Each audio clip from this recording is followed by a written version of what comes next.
Welcome, Mancave Classified. My name is Kelly. This is episode number 5.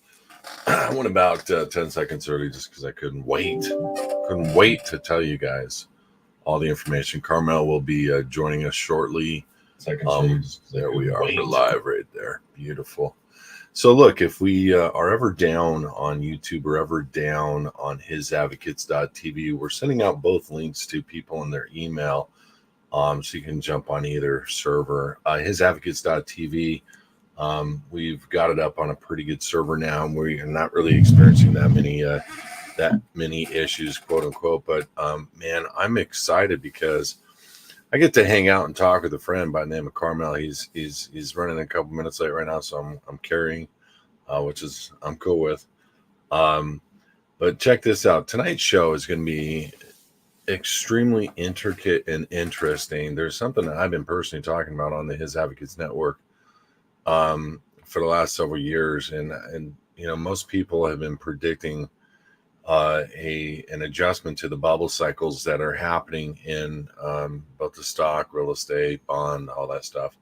All the different markets are extremely inflated and high, and here we have something that's critically going on where I said, you know, several months back, and why I wanted to kind of incorporate it into the conversation of cryptocurrencies today, was that we were going to have a bank run and we're going to start seeing banks collapse. And the only reason why I said that is because it happened in 29. It happened last year with China. And what people thought was a massive outbreak in China was actually a cover-up of many of the banks that were shutting down left and right.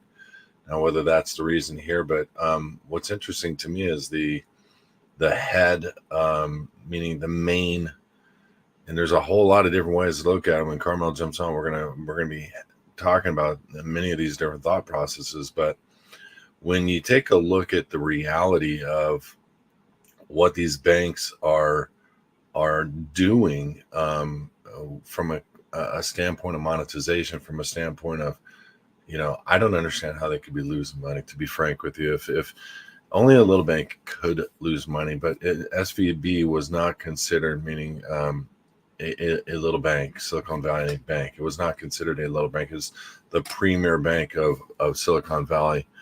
So welcome, Carmel. How are you doing? I'm well. What's going down? Dang, brother. You know, I was expecting you at least 10 minutes early just to kind of mull through things, say hi to your friend, catch up. And no, you're such a baller. You're like walking on the stage late. Did you do that in comedy too? You just show up late. Hey, no, when they called your name, you were like, hold on 1 minute. Well, you gotta have some anticipation, create some intensity, some drama, you know. Hey, so I kind of opened up with just you know, a little bit of the drama that's going on right now is at SVB Bank and Silicon Valley Bank. And so I wanted to throw this into the topic of what we were talking about today, Carmel, because many times people have no clue necessarily about what's going on out there in the world. And I've been talking about a collapse for a long time. I've been talking about what to look for and how it's going to happen. And then all of a sudden, China starts mirroring that, and they start lockdowns and they start, you know, doing these weird things. So here's the thing that sucks. 2 weeks ago, the CFO, the president, and one other vice president dumped personal stock in the neighborhood of 3 to 5 million each in SVB.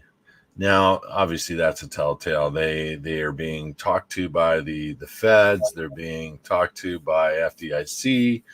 Everybody's like, hey, what's going on? What about this? But if you know anything about the banking community, I don't know how they can fail. And I don't want to make that a topic of this conversation, but you know, here we have the first small bank, but it's actually a big bank in Silicon Valley, where, and I heard some stuff on this and I want to share it with you and tell me what your thoughts are, where they think that this is a white hat. And this is what people talk about as the conspiracy element of all that we do. that this is a white hat operation whereby because of the where these social media companies reside and live and operate and bank, that this was a way to clip them off at the knees, because they were only insured up to 250,000 at the on a per account basis. Now, if that were the truth, holy crap! Now, don't you think Facebook could be in the know? You think all these social media giants would be in the know, and they'd have accounts everywhere, not just there. But I thought that was an interesting take. So what have you heard? What do you think this is going to amount up to? Well, I've heard a lot of, I was just listening to another show talk about some of the small businesses that were connected to SVB, and they had this line of credit, they had the payroll there, they had a lot of services that the bank was providing for them other than just having money there. And it was because you're saying you had 250,000, but then the bank was estimated around 17 billion. So they're so what other sources of whether it's line of credit, whether it was equity, index funds, all this stuff, all these services, because I guess it was a small bank, but it acted like a big bank. So what's really going on behind the scenes? What was in their terms that now this collapse is going to affect all these these medium-sized to big businesses. For me, it seems like it's just it's the first drop of a hat of several things that's about to happen. Whether it's digital currency, another collapse of some sort of industry or whatever. We can talk about fractional reserve banking and all those lending processes and things that are fraudulent or maybe not so fraudulent, but just you're not in the know of what's going on behind the scenes. I think this is going to bring a lot of stuff to light, and whether this, the government is trying to, hamstring some of the Silicon Valley companies and get them hey, we know what you've been doing, or we know what's going on over there. It's okay. So now if all the gloves are off, does the same thing happen to, the Federal Reserve? You learn more about, global banking structures. I think it's going to open up a lot of eyes to what's going on behind the scenes. It's funny you say it, because we're talking about a much bigger thing happening here. It's called the Great Reset, potentially, where all the prophetic and whatever scholars from a biblical perspective standpoint have called it the New World Order. I kind of look at it as what they look at it as today. I believe that it is going to be a huge financial reset. I think United States has to take a major haircut, a major trim. And look, I'm not a financial advisor. I was once at one time in my life, but if it were me, I wouldn't have any money in any banks anywhere. I try to keep a minimum cash in any bank anywhere at this time. And the reason is, and it's kind of like a little bit of a segue for people, cryptocurrency is the future, period. I don't care what anybody says. Right now, every bank in the world, every government in the world, every corporation masquerading as a government, they've all got a plan dialed in, and they're all moving from fiat currency into digital currency, period. And they want to be able to track and monitor everybody on this earth. And the esoteric behind that is volume. It's huge. It's just ridiculous. And I look at what's happening, and I'm like, okay, what is the practical for us at this point? Well, I want to participate. I want to make some money in it. I am a big proponent of gold and silver and food and guns and ammo and and these hands. These hands are one of the things people don't understand. The value of your brain and the value of your hands at some point in the future are going to be everything. Gold and silver, yes, but not. You got somebody who walks in with a bunch of gold, and he can't produce, and he can't, and he can't. He's not a participant in the community. It's going to be a different thing. And I literally see the world changing like that. And the reason is that's all that they're showing us on movies. That's all they're showing us as to what their plans are. Agenda 21, Agenda 30. People don't know what that is. I can't even believe so many people don't even know what that is. They don't know that they rolled out the bank. What's that? Yeah, they've never even heard it till probably right now. So, like, 100 years ago or whatever it was like 1970 something. They got together and 180 countries or whatever it is signed an accord, and it's called Agenda 21, and it's been moved to Agenda 2030.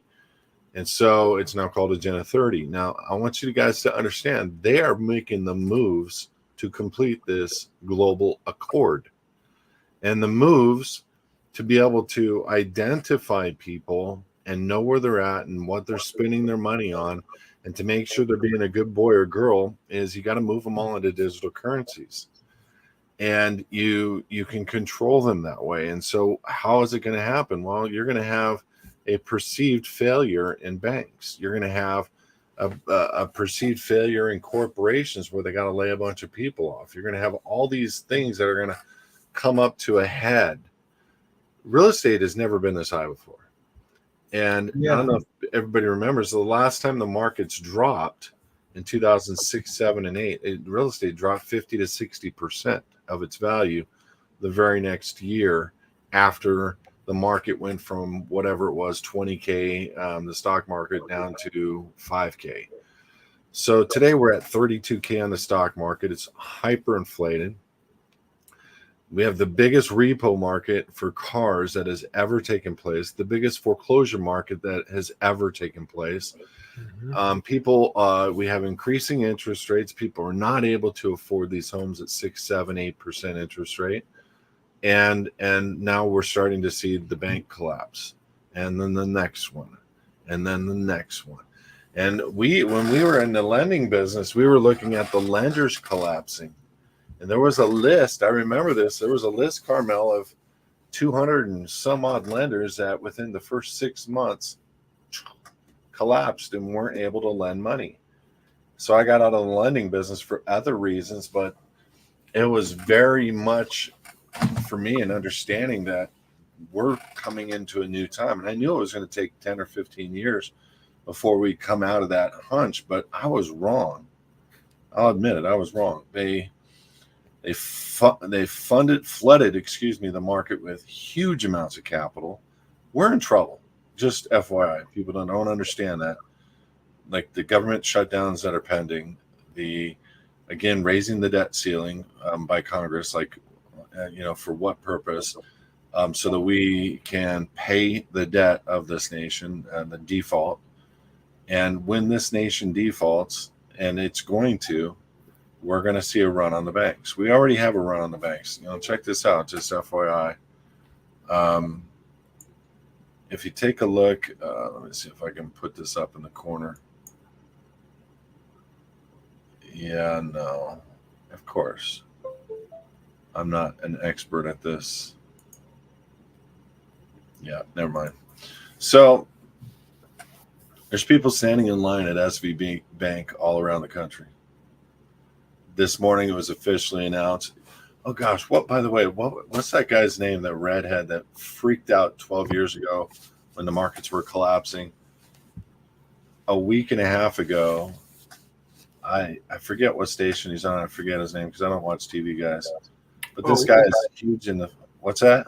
He's like a newscaster, or is he an expert, financial expert, or? He's an expert financial guy, and he, come on guys, mark his name up in the comments, but he was promoting, what's up, Tina? He was promoting the heck out of SBC 2 weeks ago, 3 weeks ago, saying they were a sound financial buy. Really? Now, he can come up with a lot of reasons, but to me, nationwide promoting a failing bank, either he was given that tip just to set him up, or he was given bad information because his bank closed up. So mark my words, guard your cash, get out of your listen to me, guys, and don't take my word go do your own research. Get out of your retirement accounts. They are going to steal them. Get out of your savings accounts, get out of your checking accounts, and get into hard assets immediately. I've been saying this a long time, and I've been living with minimal cash in the bank and converting it to whatever I can as fast as I can and buying assets. And I will never keep cash in a bank. To pay bills, yes, but not to do it for any other reason. So that goes into kind of a segue for our next conversation on cryptocurrencies. It's the future, and I don't think it's been widely accepted, but the banks have rolled it out already. Mm-hmm. And most banks have a coin or are using a network, and most countries have their own coin and or are developing in final stages.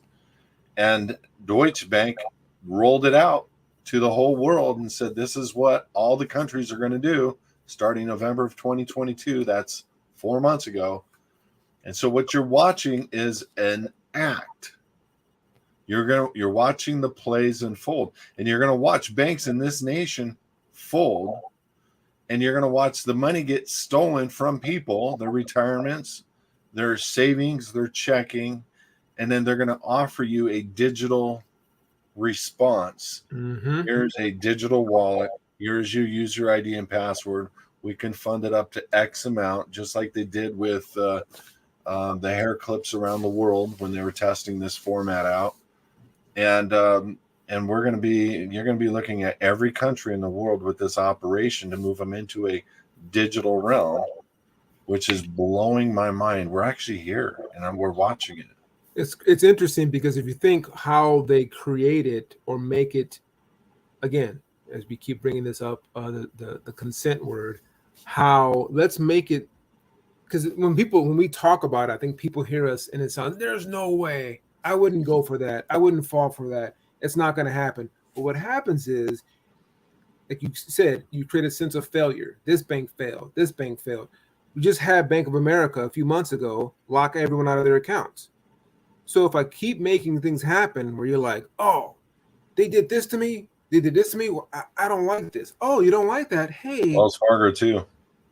Wells Fargo. So if I say, hey, you know what, to ease your inconvenience or to make it easier for you to get your money, how about you move to this type of currency? And you're going to be like, oh yeah, give me that thing, because this thing over here is killing me. I don't want to deal with that no more. And then you just move over willingly. That's what's happening. You keep seeing these collapses, accounts frozen, crashes, money being snatched out. Let me give you a more secure way of taking care of your funds. Let's move the 401k into this crypto. Let's move this into this crypto. And like that makes, because also these people don't understand what crypto is, how the blockchain work and all that. So if I tell you all this stuff is more secure, you just believe it. And then you move into that new form of currency without fighting it. You know, Carmel, by the way, thank you to the people that are making comments. Wes Kramer Jim Kramer, excuse me. I forget what network he's on, but he's the guy that was exploding out and talking to everybody about jumping onto the SBC stock wagon. And he set up a lot of Silicon Valley, SVB, Silicon Valley Bank. He set up a lot of people. You know, you got to be very careful when you're talking about stocks or banks or anything like that. But I will say this, that, you know, they're trying to do a hostile takeover. And in my opinion, it's not just one country. It's a structural system of corporations behind countries that they hold powers in. Mm-hmm. And China is absolutely making a move on this nation, especially on the West Coast. They've been coming in for years, buying houses cash at inflated rates. And but you look at BlackRock, excuse me, for the last year and a half, they were buying houses at 150% the value. Now I started really analyzing why. And there's a lot of different reasons, but they're moving everybody into a rental situation. They are moving your ability to be an owner of land, be an owner of a home off the map. They are going to pass laws and make it very difficult to own land or own a home in this nation. In the next several years, you're going to be like, it'll be unobtainable for most people. And the top 1% of the nation are going to be the only ones that will be able to afford a home. And you know what's sad about this? You know, Carmen, I just saw a video. The average income of a male in the United States of America is $37,500.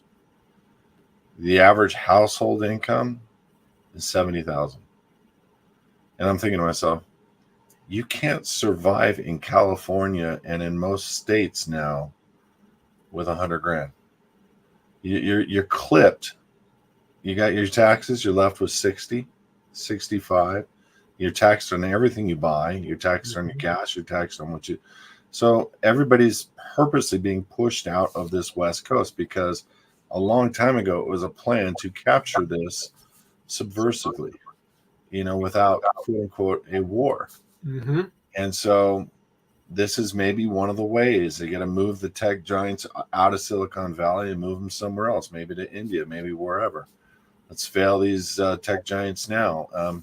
People that don't know, like Mark, the richest man in the world, Mark Zuckerberg, he owns and controls much of Kauai. People don't know that. He Really? has a multi-billion-dollar bunker being put into Kauai. He's on and or controls all the employees. They rake his beaches. He has a huge land parcel. And so I'm like, why Kauai? Does he not know about oceans rising? Does he not know? Well, maybe he does. Maybe he knows more than what we're being told. And I start looking at where all these billionaires are moving to. They're moving to isolated places, Carmel. What the heck? Like Alaska. Huge for billionaires. Huge. Yeah. Colorado. There's a strip of the Rocky Mountains where they're buying huge amounts of land. Why? What are they thinking that they are protecting themselves from? Well, it's like, I don't know how many times we've seen this in movies where they have these underground bunkers and there's a whole city or a whole world of people living underground. Again, coming into fruition.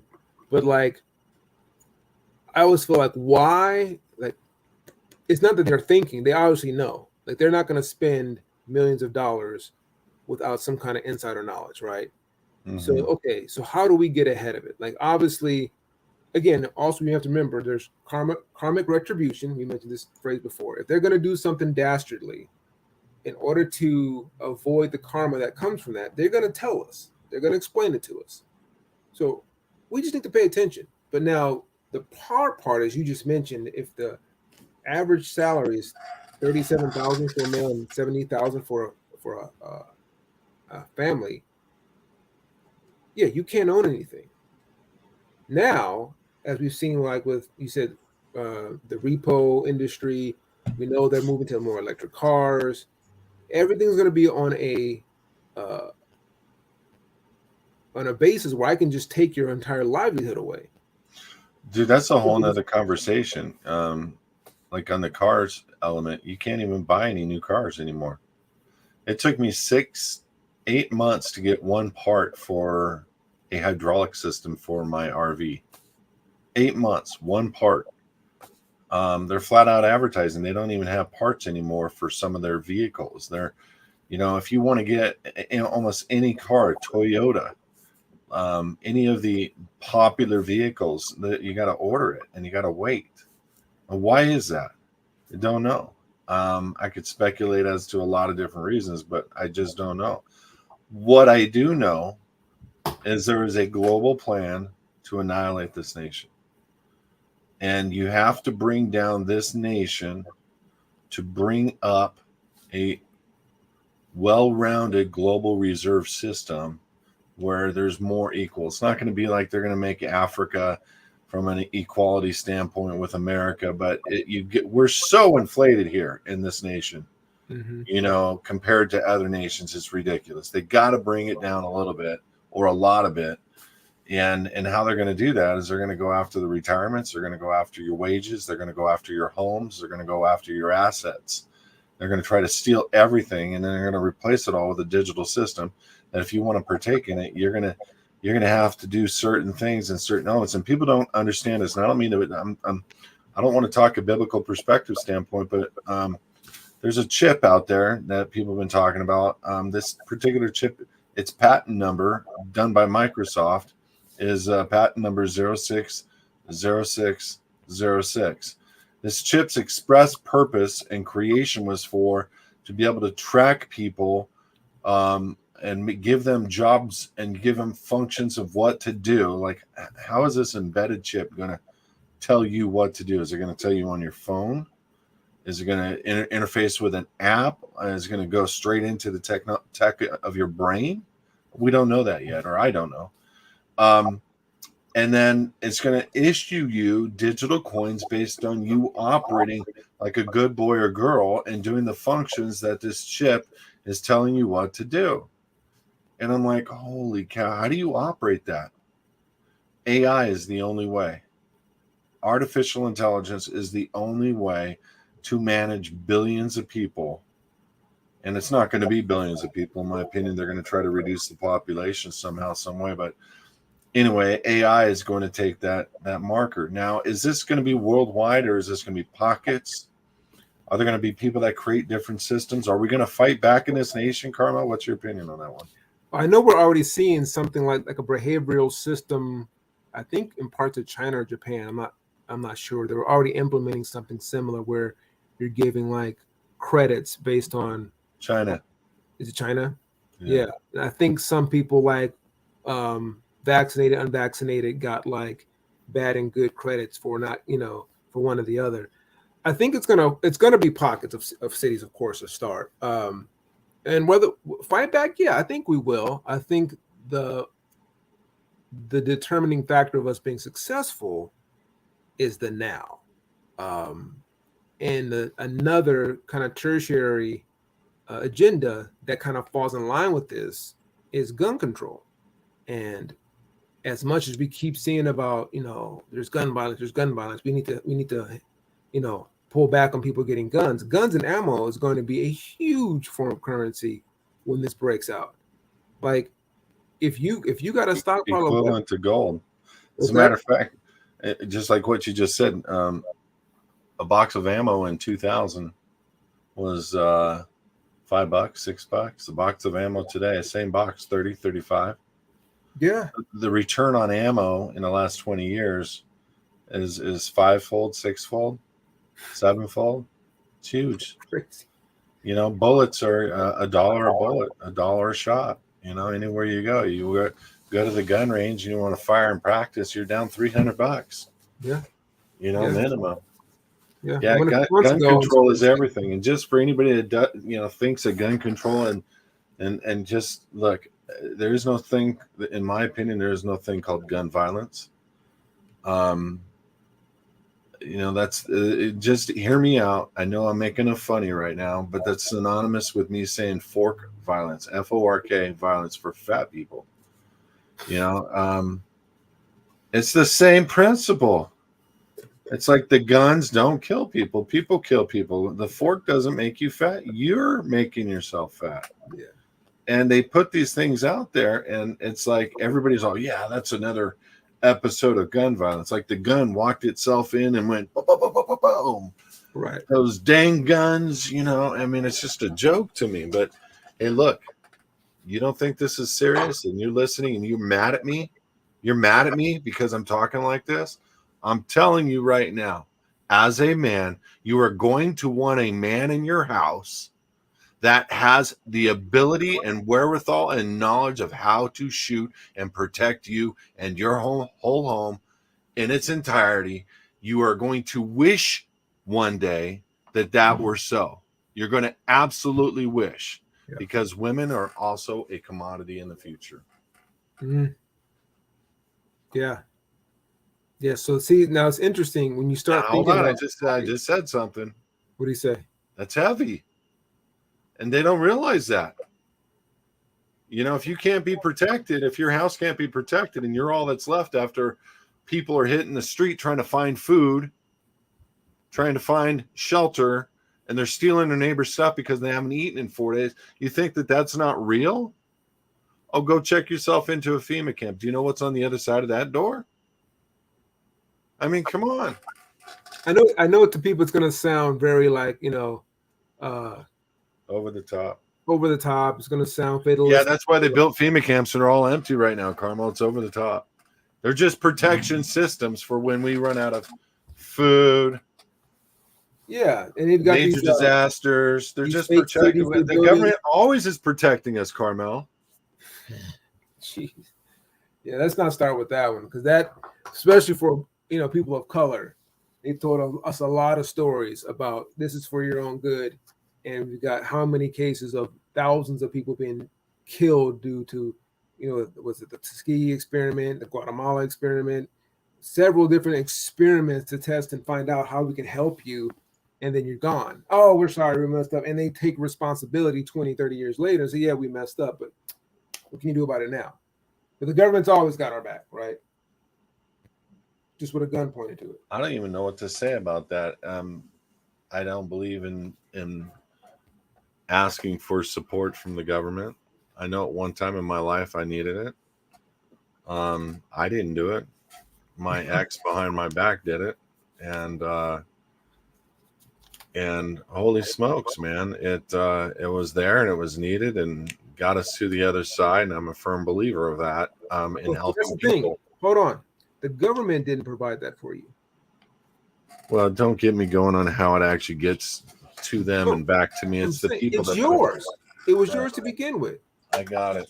I'm tracking. I'm there with you. I'm not even arguing that point. But boy, brother, we had to go through the hoops to try to get that. And here I was, nice and dressed, and dude, at the lowest of my low. I mean, it was hilarious, Carmel. I got to tell you one quick story, and then just move on. I was so stressed. I was pulling my 30-foot trailer around the city. I was trying to find a place to park my trailer every day, my whole family in tow, and I couldn't find any place. And sometimes I was on the streets behind a building, RV park to RV park.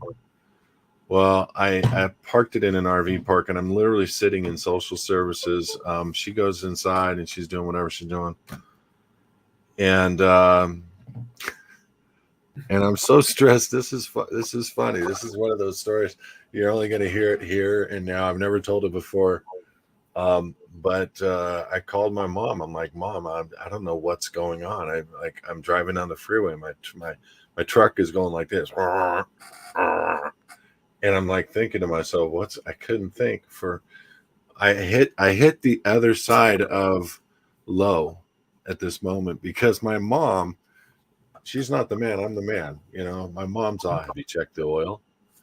Bro, there was nothing on the stick. And I said, you got to bring me 6 quarts of oil. And it only held 6 1/4. And I put in 3 quarts. In Carmel, there was nothing on the stick.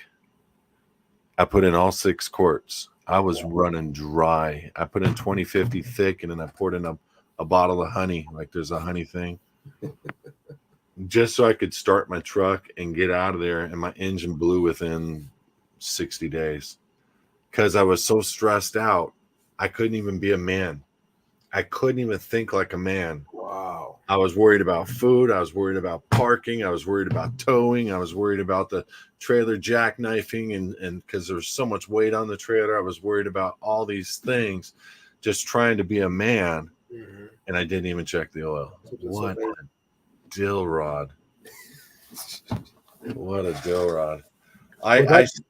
That's going to happen in mass quantity. Yeah, people aren't thinking. They're not going to be able to think. They're going to be so stressed out and worried. And this is why us as a ministry, as advocates, I'm trying to figure out how to help the masses, how to develop communities again, how to get people to be grown. And what's amazing to me is the craziness and the laws regarding that, because you're not allowed to grow food in some parts of Florida. Are you kidding? Like it's you hear about the story about the guy who was collecting rainwater? I think it was in Oregon. And he got busted. Yeah. Well, that rainwater is dangerous, bro. Well, he was filtering it. Filtering rainwater is dangerous, man. Well, it gets filtered by the river. We drink it eventually. Bro, come on. I'm messing with you. Hey, we got a comment. I'm like, wait a minute. Well, I mean, come on. What would you make legislation for that would make it illegal to collect rainwater? You know what I mean? It's like, it's especially in Oregon. Right. You Right. know, I mean, Well, in California, they'd be like, "Oh man, we need all that water to get into the ground so we can steal it out from underneath you." Listen, we got a guy that's asking about XRP, and I want to talk on XRP just for a minute. So yeah, that's my number one hold personally. But you know what? I was freaked out the other day. Not on XRP. I was freaked out. Somebody sent me a payment, and then they sent me a link. And this link was a website showing the payment that went to my wallet, but it also showed what was in my wallet. no. And I'm like, I said, bro, wait a minute. I said, I'm looking at my wallet and you gave me this link. He's like, yeah, we can see anybody's wallet anywhere. And I'm like, what? So I want to make this a part of the conversation tonight because this is like a critical point where there is no privacy in crypto unless you've done certain things and have multiple wallets or hidden accounts, whatever, so that people can't see. But I'm going to read you something that he just wrote to me. He said, Kelby, the latest that they're doing, and I'm just going to read it because this is kind of critical stuff because people are, I've had friends lose their life savings in crypto because they left it on exchanges. One person lost 175,000 on an exchange. The exchange got hacked and he lost all of his crypto. Dude. So check this out. He said, morning, brother, I want to give you a heads up on malicious airdrops. From time to time that you're going to see new coins appear in your address on Etherscan. If you don't expect an airdrop and it hasn't been vetted properly, then it's probably a scam. They hope that you will add the token to your wallet, and then you will try to sell it, and that's when they will drain your wallet. I'm like, what? And so people will airdrop you coins. Mm-hmm.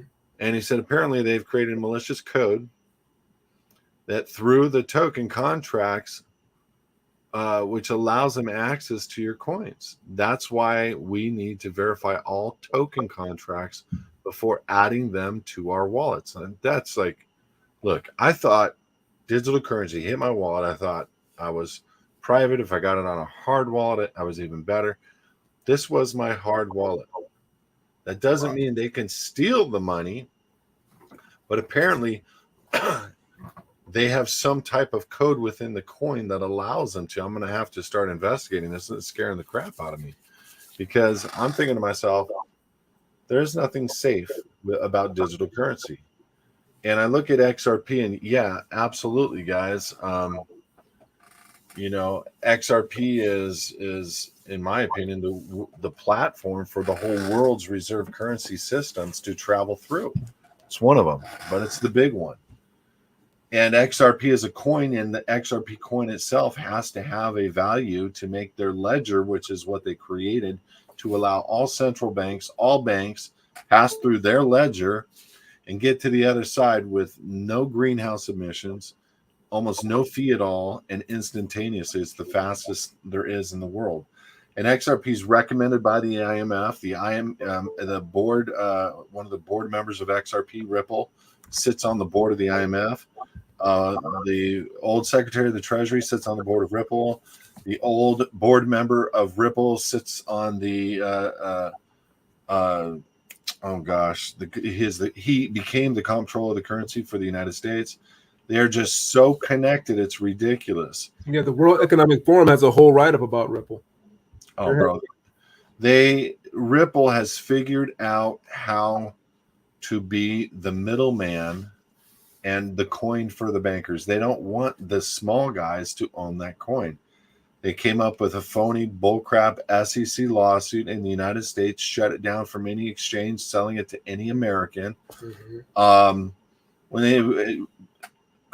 they did their initial offering, they had $100 billion in coins, and they put $55 billion in reserve for the banks. But the banks bought up the other 45. The amount of people like me or you that own XRP is less than 1%.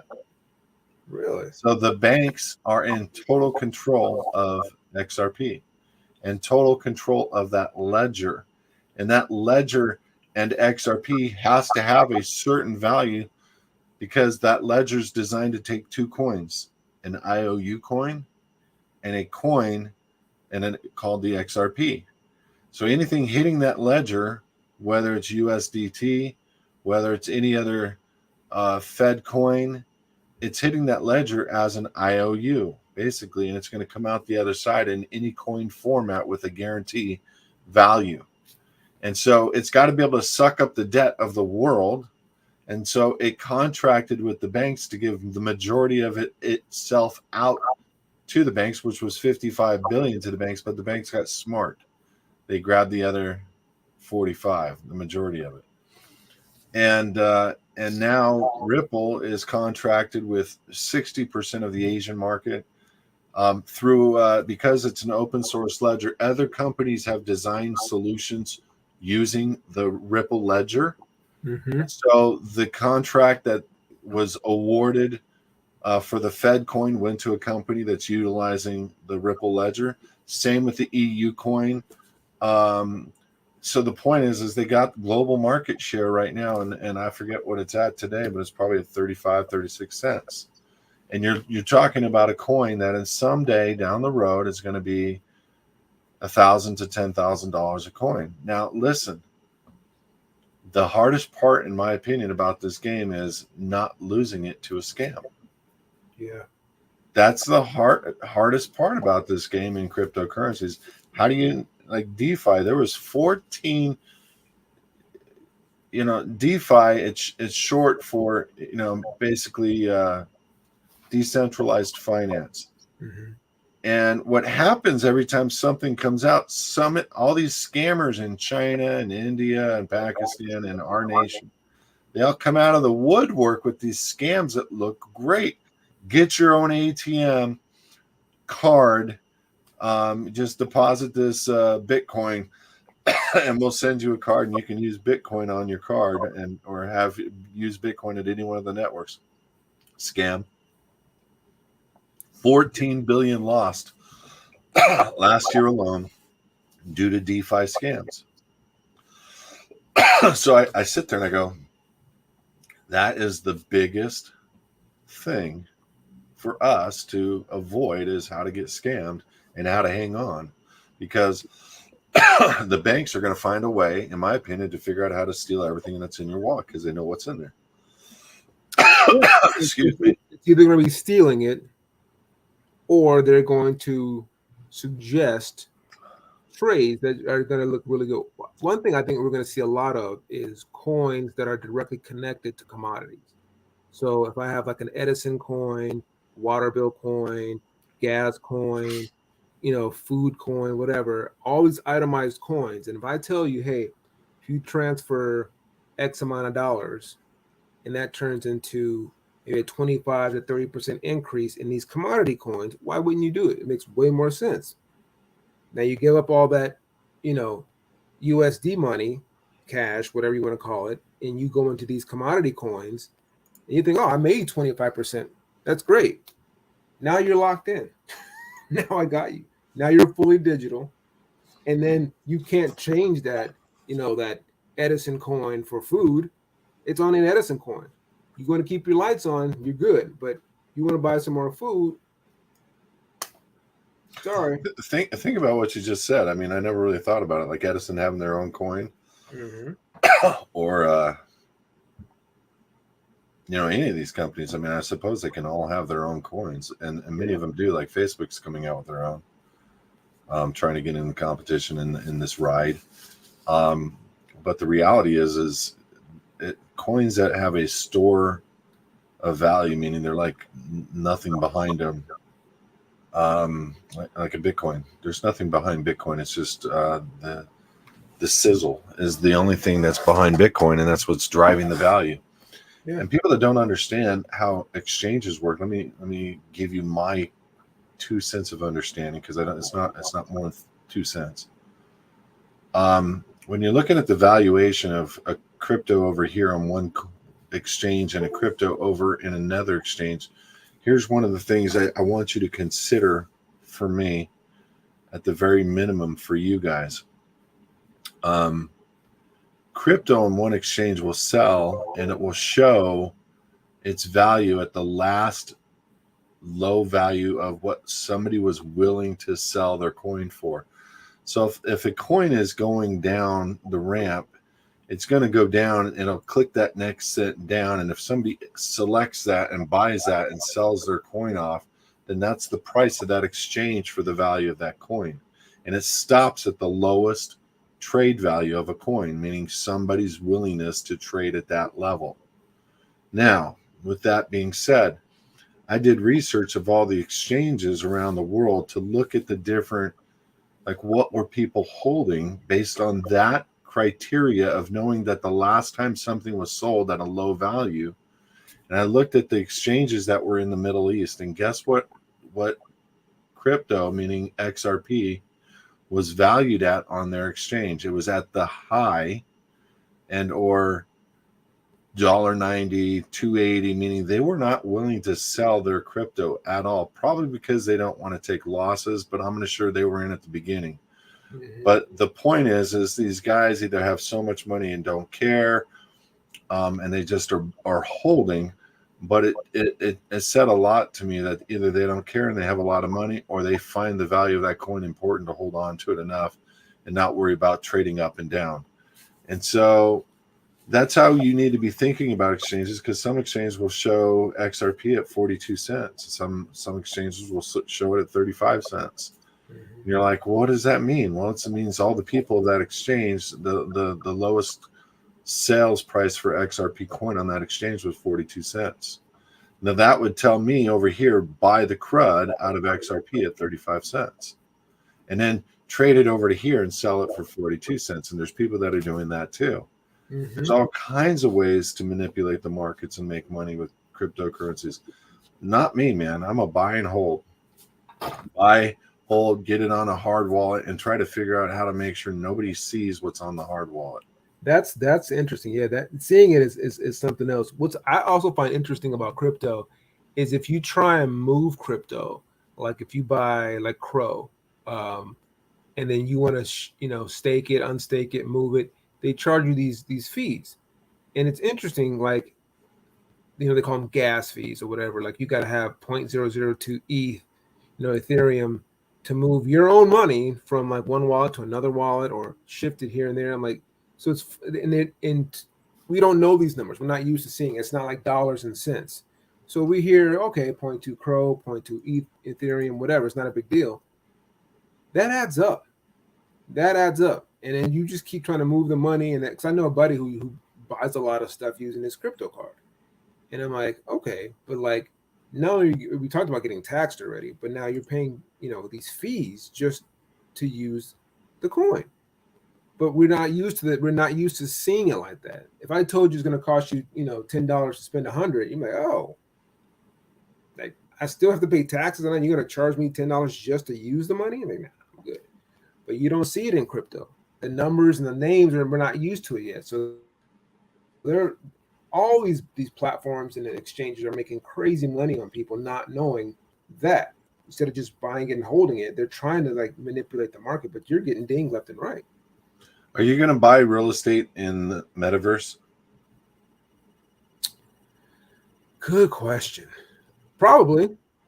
If it's profitable, I'll do it.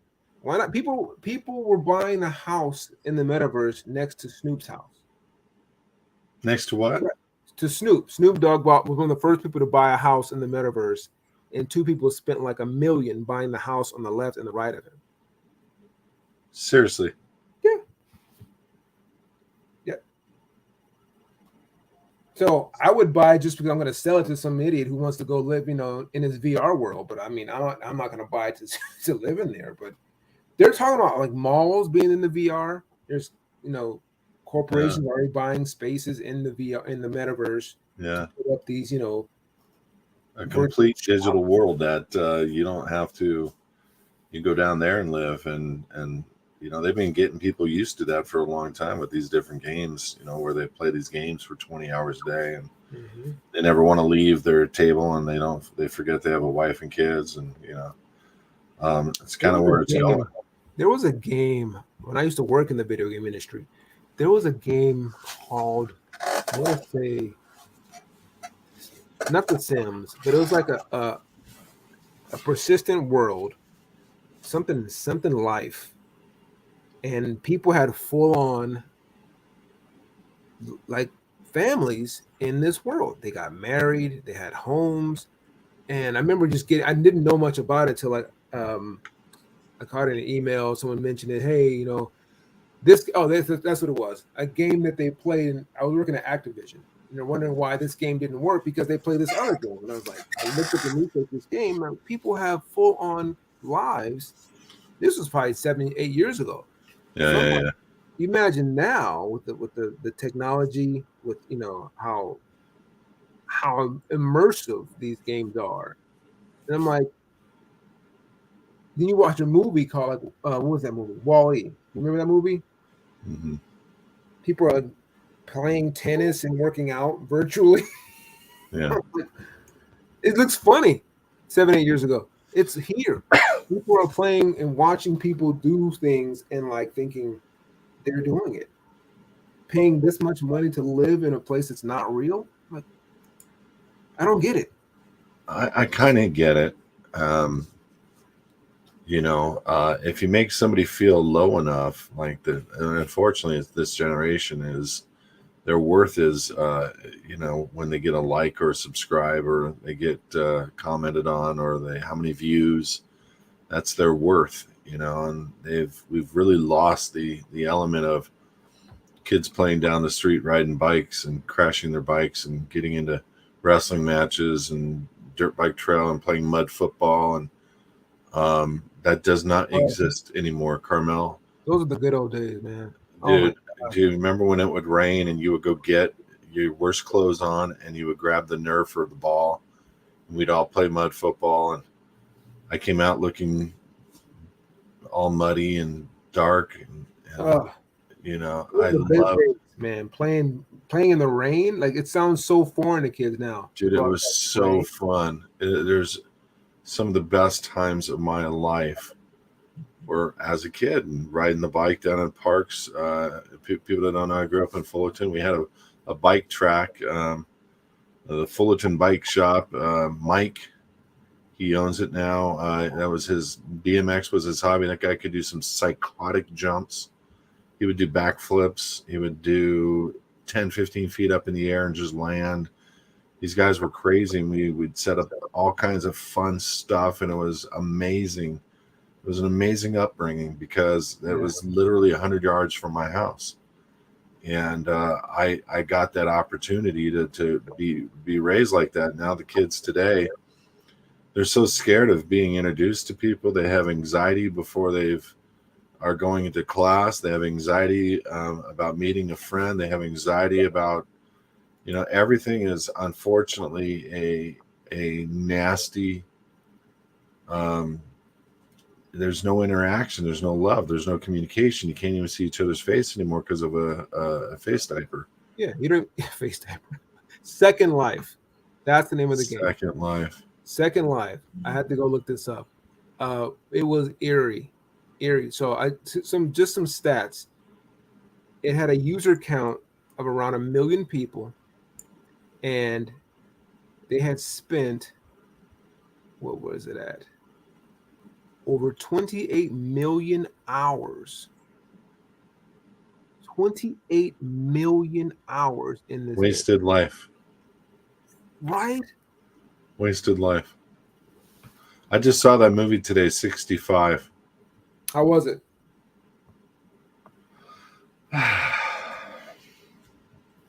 Yeah, I'm not no. I mean, no. I go with a friend who asked me to go, and he needs a friend, and I want to hang out and be a friend to him. Just to hit crypto topic, the guy, he must be watching us right now, the guy that I quoted earlier. He said, to be clear, Kelby, if you have a hardware wallet, you will be safe, even with that malicious coin. But if you're interacting with a malicious smart contract and you signed the transaction with your hardware device, then you gave it permission, and it can drain your wallet. So people who don't use a hard wallet are even more vulnerable. So we got to be careful in thinking about that. But it's kind of why we're creating some stuff at HISadvocates. We're trying to teach people how to buy, hold, and trade cryptocurrencies, and I've been a big proponent of XRP, and I've been telling people to buy XRP and just hold it, stop playing the games of selling it, buy and hold it. I think I hold about 16, 17 different coins, Carmel. And I'm hoping one day it pays, and I can just sit back and do pro bono, whatever, anything to help this world out. This world needs a lot of help right now. But just for the record, everybody's watching. What we're seeing is the beginning of a collapse. You've got the first bank in our nation that's collapsed, and it was the heart of the technology world. That is a big statement. It's like a smack in the face to the United States of America. Yeah. That Silicon Valley Bank would collapse. You're going to see major tech take a hit. They're going to roll out a bunch of news stories, this, that, and the other. This bank is hit. This bank is hit. This account is now closed. You're not able to get this. Hang tight. We're working with you. The government has a plan. It's called the Fed coin, and they're going to start introducing the bailouts. And we're going to watch all this over the next year, in my opinion. And we're going to see the transition from fiat into crypto. Mm-hmm. And we're going to watch, everybody and how all this works and how all this plays out. We're going to watch it all play out in the next year, 2 years, 3 years max, where everybody will be operating on cryptocurrency within 3 years. What's scary is, will you be able to buy gold with that crypto? Will you be able to buy silver? Will you be able to buy steak? They're trying to take our meat from us, Carmel. That's the next thing. Like Microsoft. What the heck? What the heck? Teach us how to eat bugs. Oh, delicious. Yeah, that's again. If I can, then we'll be malnourished, mineral deficient, vitamin deficient. Basically, it's Angelina Jolie and Brad Pitt heading it up. No, seriously. Angelina Jolie and all of her kids were at a table of bugs, and they were just eating. Go look it up. Oh, wow. Okay. So they're trying to make it cool. See? Trying to make it cool, right? Okay. No. Right. You guys are only worth eating the protein within a cockroach. Can you imagine? A cockroach. Can you imagine, ladies, listen to me. You know you're loving me right now. Taking that delicious cockroach, frying it up a little bit, getting a little salt and pepper, and just taking the head off on it. Little lime. Hey, it's a delicacy. There is no lime, bro. You won't be able to grow it in your backyard. And you won't be able to protect yourself when they come raiding your food and your trees in your backyard in the middle of the night. Another note about this game, Second Life. This is very interesting. I didn't know this. Several countries created embassies inside the game. Sweden, the Maldives, Serbia, Estonia. Embassies? Estonia, Malta. Embassies inside this virtual game called Second Life. Bro, let's create an embassy. Let's do it. Let's make some virtual treaties with other countries within the virtual world. What is that going to do for it? We gotta get ahead of the game like that. Get ahead of the game. Gotta get ahead of the game like that. We got to start writing the law for the game. Exactly. It's going to be Wild Wild West in there. So if you get in and you set up the structure and you make a course to have an advantage. Well, that's the whole realm around digital currency. You got to go and build this within the game. You got to go do this within the virtual world. You got to go here. You got to go there. Everybody's locked in their house, and you get to eat bugs, and you're considered a useless eater, Carmel. Both you and I, a useless eater. Imagine you go to work in the metaverse, not at an actual office. You're not even, So you actually in the metaverse drive to an office, but you're literally sitting at home.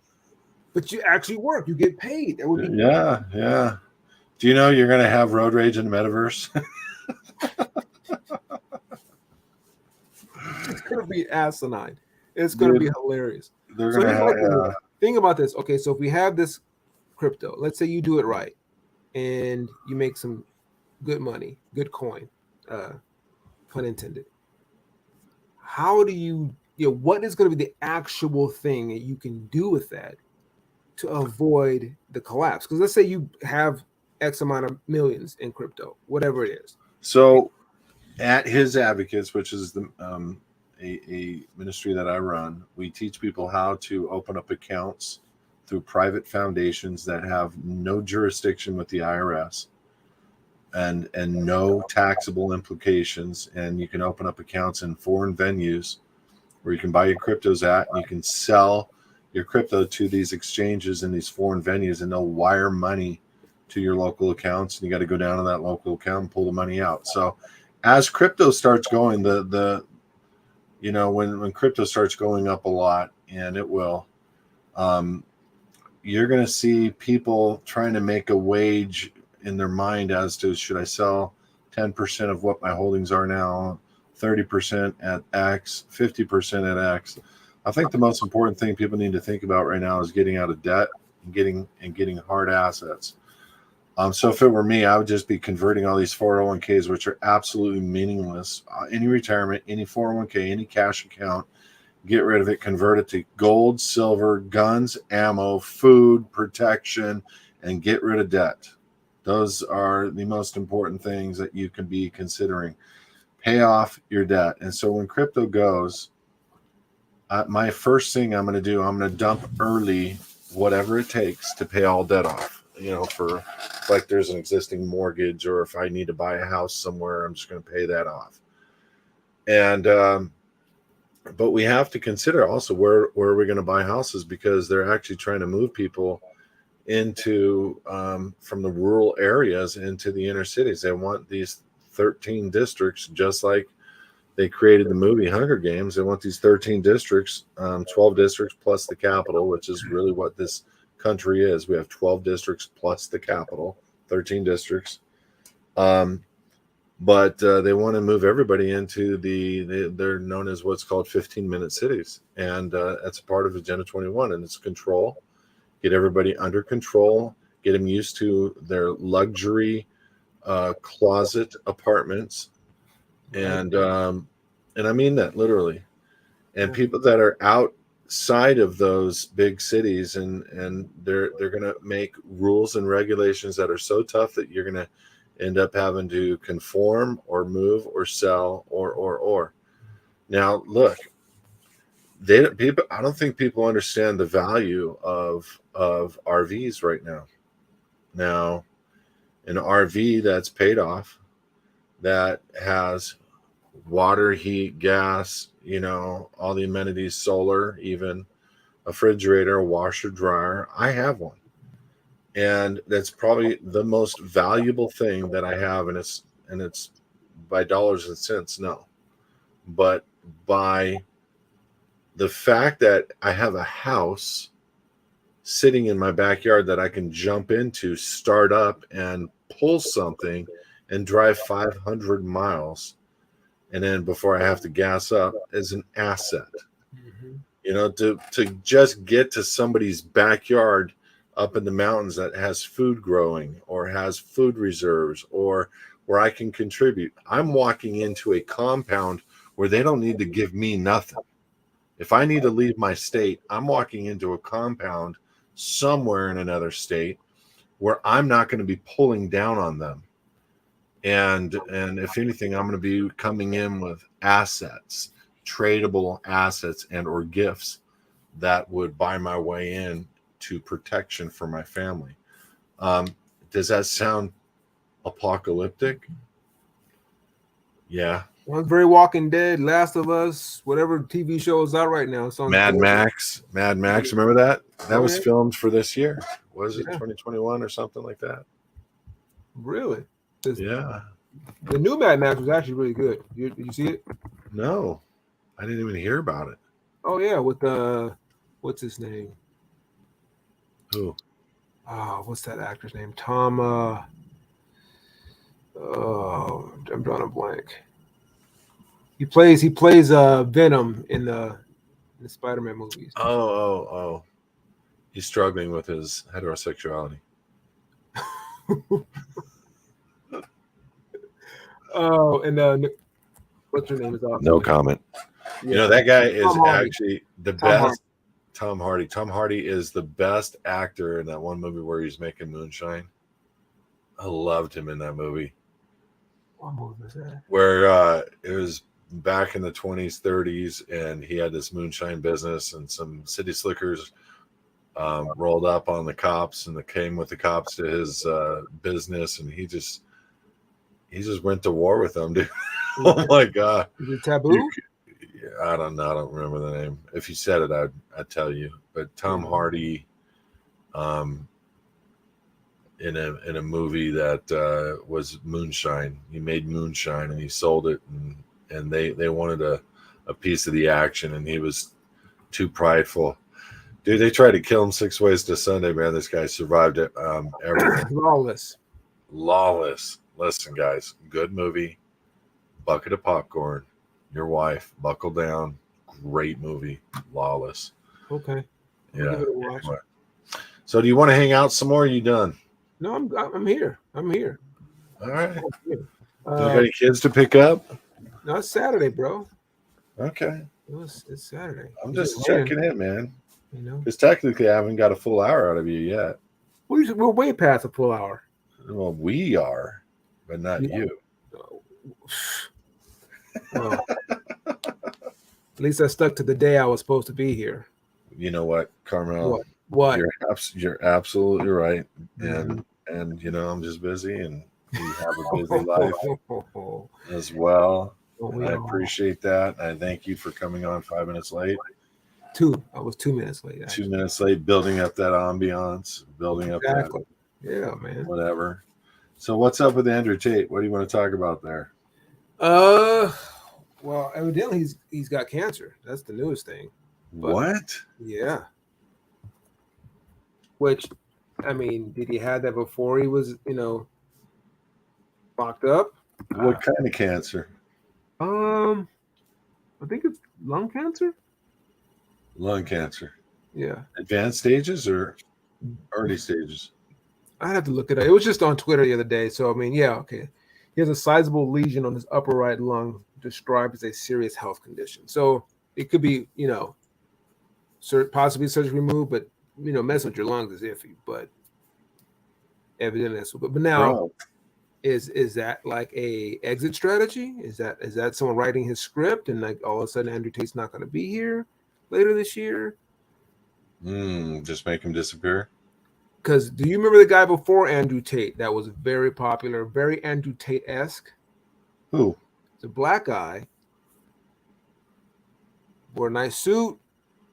He spoke very intensely to women about like, hey, the dating market doesn't like older women who've been around with a bunch of men. You don't remember this guy? No.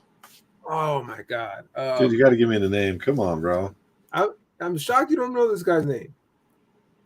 I probably do. I just can't think of it right now. What happened to him?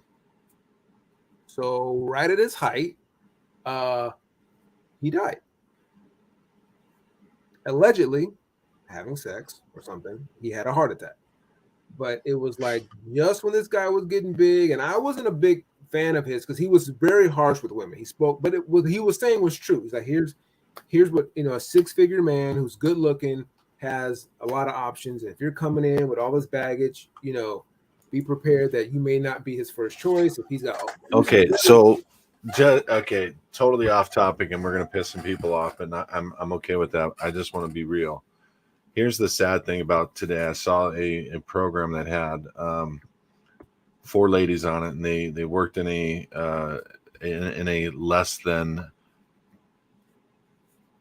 They worked in probably the pornography or stripper field or I don't know, and they all had a vision of what kind of guy they wanted to have, and so the guys that were interviewing these ladies, they're like, tell me about your guy, and they're like, oh, he makes over $1 million a year, he's over 6 feet tall, he's this, that, and the other, And so they came back and he said, what do you think the average height of a man is in America? And they're like, I don't know, 6.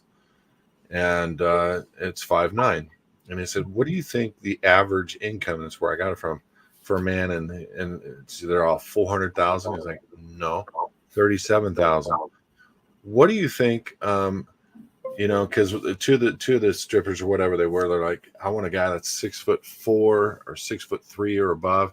Oh, okay. And they're at the U.S. Census website. They're looking all this data up, and they're like, what percentage do you think are available at that height in this nation? And they're like, I don't know, 10%. They're like, less than 1. And he said, so you're wanting a guy that's 6'4", makes over $1 million a year, and just went down those numbers. And he said, according to the U.S. Census website, that is unmarried, your chances are 0.000000. I mean, it was like so ridiculous what these people are putting out there for themselves and what they believe that they can get. And so that's a conversation that needs to be had, Carmel, because, people they used to go through a courting session like 50 years ago. If you were a woman, you weren't sleeping with 20, 30, 40 guys in your lifetime like they are today. Mm-hmm. And 50 years ago, if a woman had more than her husband, she was considered a whore. She was considered, unmarriable. According to even the church today, there's verses that the church today pulls out that you're not supposed to marry a divorced woman. And I'm like, all right, so, but this conversation needs to be had because, I started thinking like, holy crap, what is, when you put your stats of what you want up and the reality of what's available, this is why everybody's going to be single. Yeah, I think this is part of the degradation of men that's being pushed, and where you create this standard that's super, super unattainable.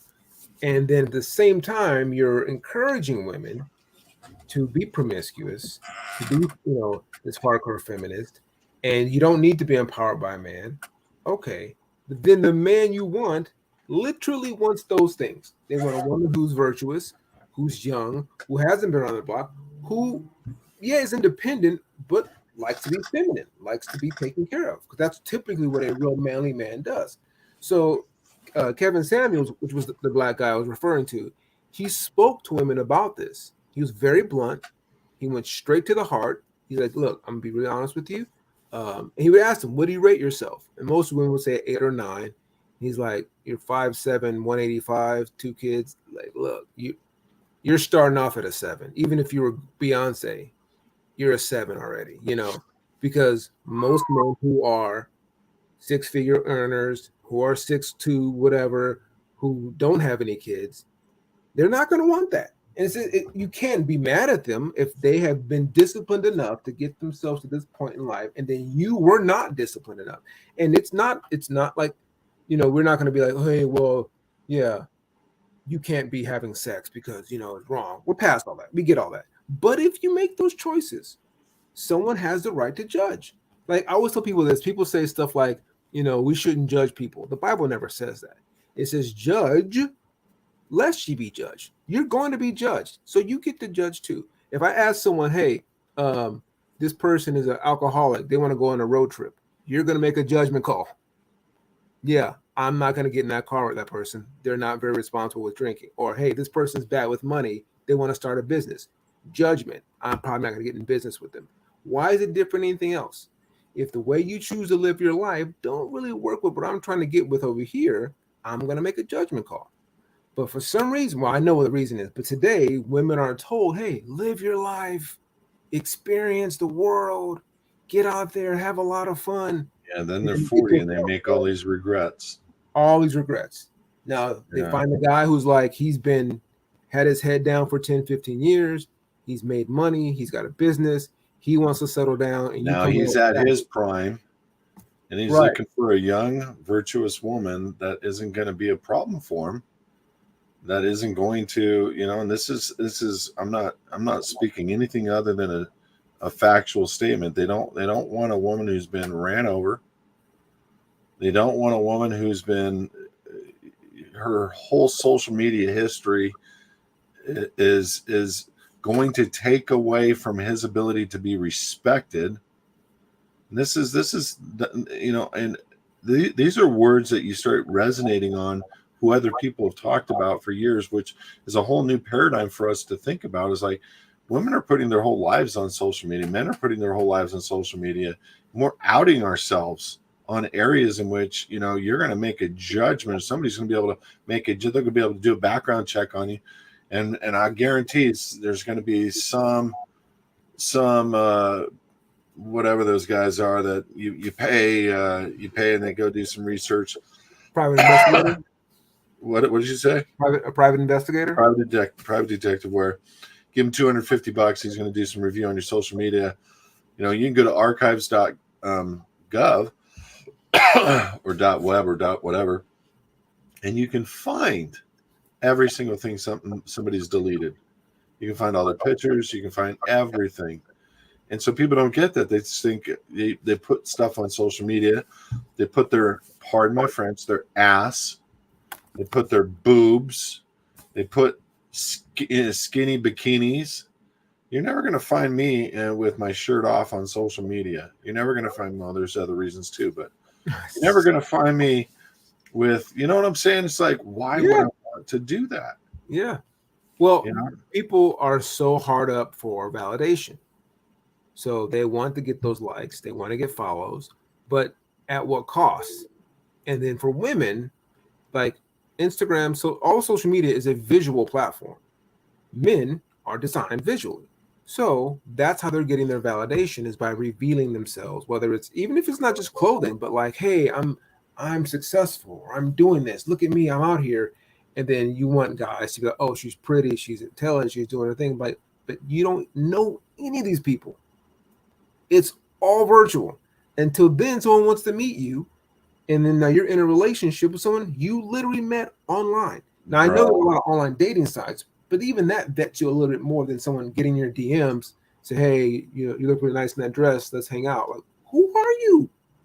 Why would you say yes to that? But the women are so needy for validation today that they're doing it. Bro, and they get messed up. Okay, so I went through a divorce, 23 years of marriage. On the other side of that, tried to do dating. I did an app, and 3 out of 4 of the women that I met on the app all took pictures and used skinny filters. Right. And wanted to meet me outside of the restaurant to make sure I was okay with how fat they were. But so I wouldn't make a scene inside the restaurant, because they lied to me and gave me a picture that was 35, 40 pounds less than what they were. Oh, they try to catfish you. Catfish me. Wow. And so, look. But it's interesting, though.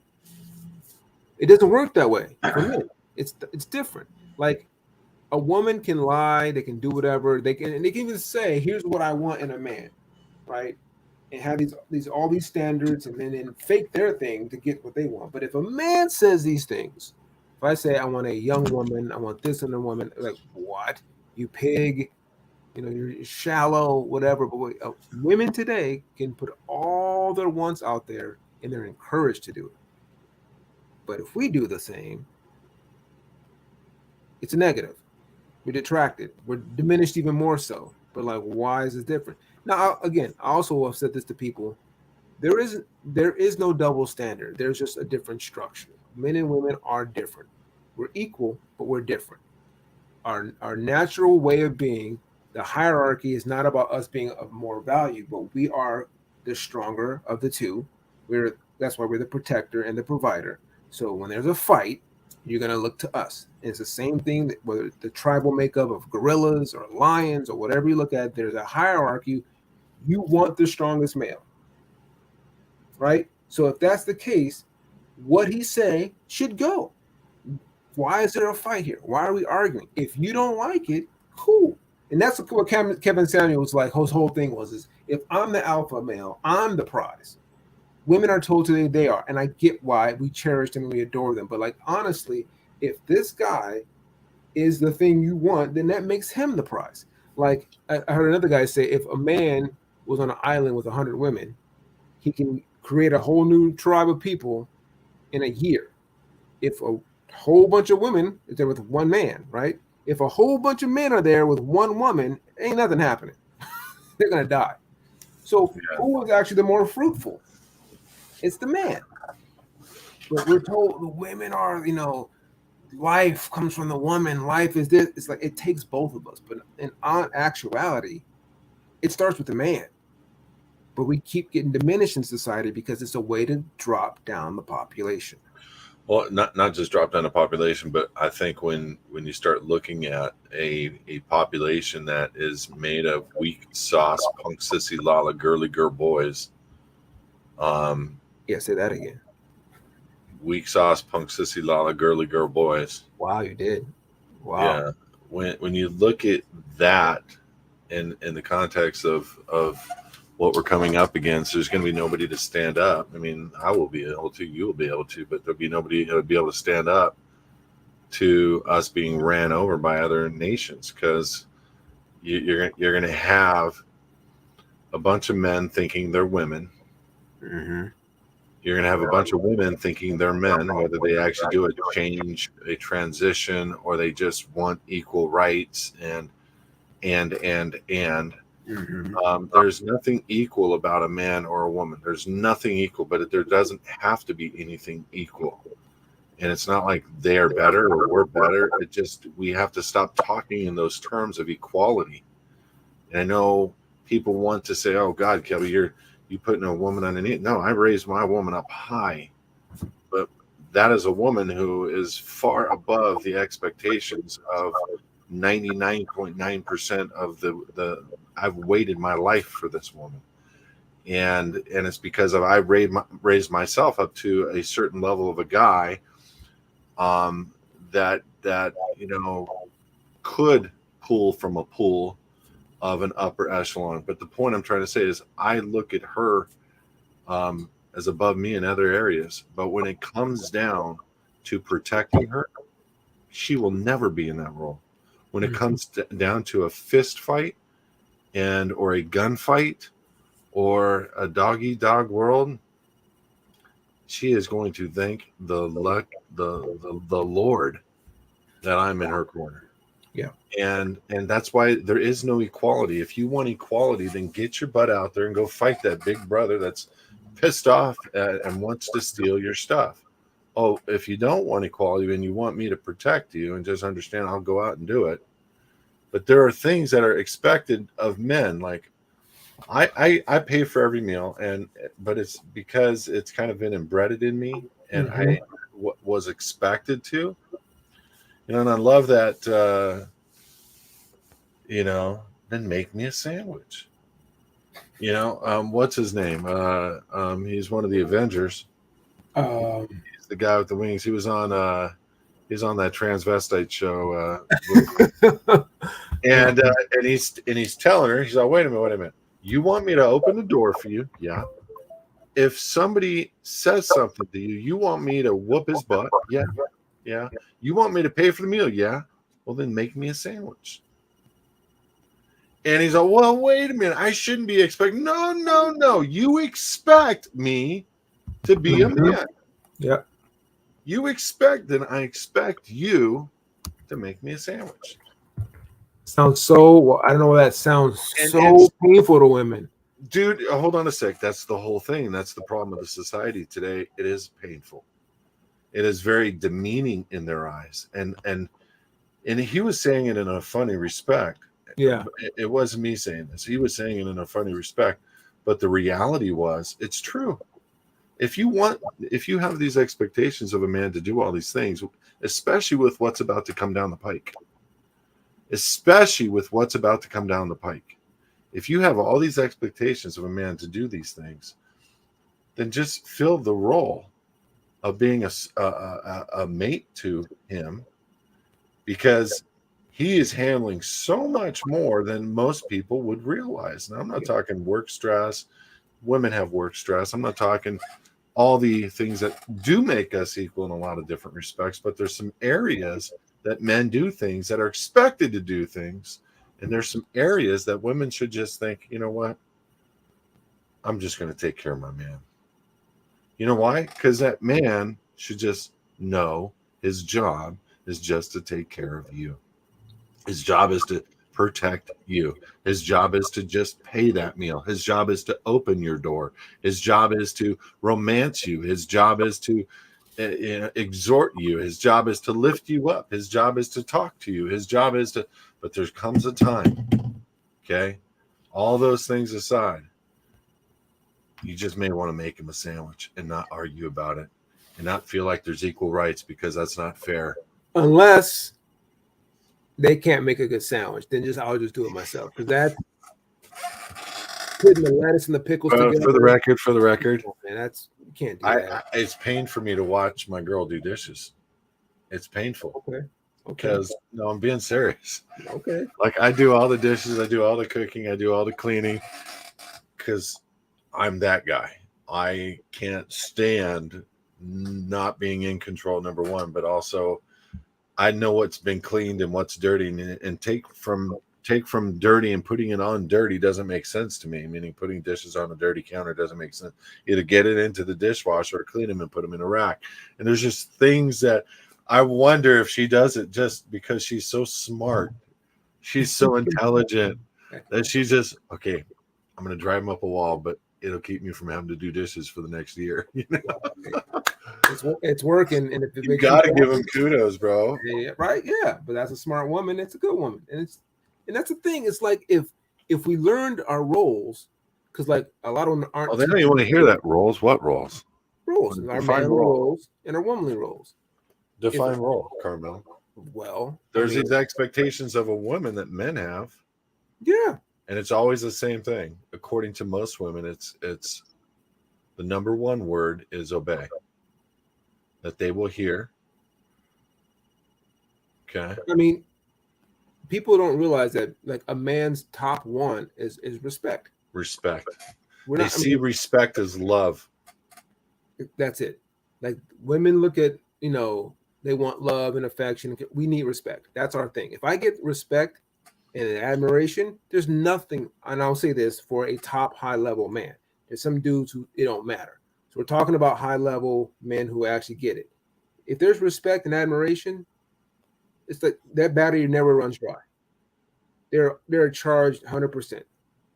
You start talking, sideways at a dude like that, they're coming home just to like have dinner and go to bed. Like it's gonna end quick, and they may just keep trudging along because they're a man of integrity, but like they're living what's the term? I've heard it before.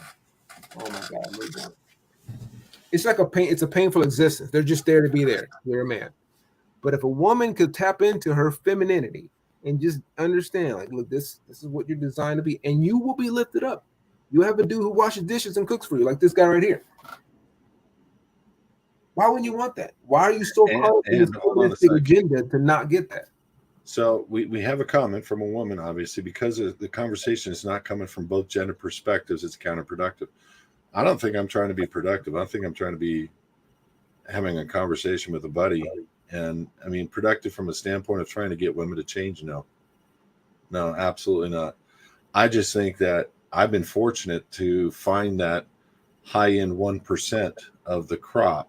Mm-hmm. And she's been fortunate to find me. And we actually did the stats on each other according to the U.S. Census. And it was like 1/1000th of 1/1000th. So it was like 1 in 100,000 chance of meeting each other. And it's only because we grew up and we dated each other in 8th grade that we've been able to revisit this topic.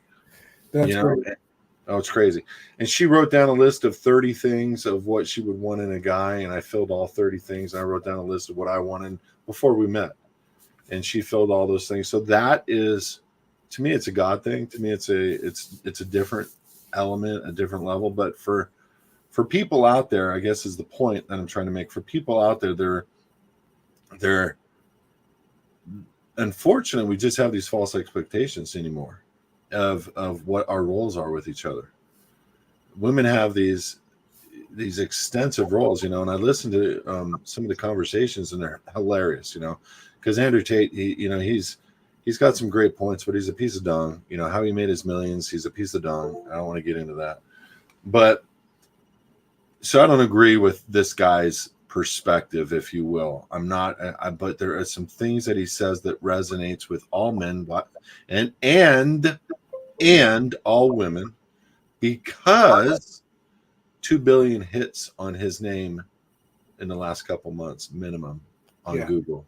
And it's because what he says is making sense to a lot of people. If we could go back to the way it was, like women today are saying, I don't need a man for anything. Lesbian couples, feminist movements, I don't need a man for anything. Oh, you don't? You don't, do you? Well, the reality is, who built you? And this is what he says. But it helped me to understand a perspective of truth that I didn't get really before. The janitor, the sanitation people, the people that built the building that he's in, the welders, the framers, the contractors, they're all men. Oh, you don't need men? Then you can't take a piss in that toilet without a man. You can't get up and go down and have fast food without a man in your life. Yeah. You need men, and men need you. It's the social construct that's teaching us that we don't need each other, is my point. Right. That I'm trying to say. If I could get anything out to people, it's we do need each other. We're not equal, and it's okay. It's finding the common ground of humility and respect in a relationship. But when dog eats dog, and when it comes time for a sound decision to take place, as a leader of a home, I'm going to make that decision, period. And I'm going to do it with counsel. I'm going to do it with her counsel. But the bottom line is I am going to make a decision that's best for my family. Because why? When crap hits the fan, I'm the fall guy that everybody is going to look to. I am the fall guy that will be blamed for everything. If we run out of money, everybody's going to look at me, not her. If we run out of food, everybody's going to look at me, not her. If the trees are not producing fruit, or the grass isn't growing, or the field isn't developing, everybody's going to point to me. So I get the privilege of making the final call. Yep. And not being an overbearing or burdensome kind of a leader in the house, just talking things through. I always tell this to people who talk like that. I asked a woman, if you guys are in the bed, it's late at night, and you hear something downstairs, and he tells you to go check it, how do you feel? Bro, look. There's not a woman alive that will be feeling okay about that guy. Yeah, no, and that's the whole thing. That's equality, right? Hey. That's equality, 100%. Right. You want equality in life. You want equal pay. You want all these things. And there are some things absolutely that should be. But there are absolutely some things that women can't do. And there are some things that women do that men can't do. Let's stop playing the equal game is my point. They have their treasures. We have our treasures. And either they're going to hold their treasures in virtue or they're not. Or they're going to hold what they do up and keep it close to them, or they're not. And we're gonna be the same from a standpoint of our work ethics and how hard and what we're building. And you know what? I was married at 25, Carmel. I didn't wait till 35. I wish I would have taken the advice of some of these guys, but I wouldn't have had the kids that the beautiful children I have now. Yeah. My kids today are like, they're awesome. And they're feeding back into me and they're giving back into me. And so it's worth it, but the relationship was not worth it. The level of combative nature is not worth it. The level of 8 counselors being emasculated in front of my kids every single day, and that's because unfortunately she had some piece of crap for a dad who was in and out of prison. And who beat the crap out of her mom and who didn't provide an overhead. And so every guy in her life got equated to that guy. And that's what I'm trying to say is like, we have to have our roles and we have to have each other's back no matter what. Yep.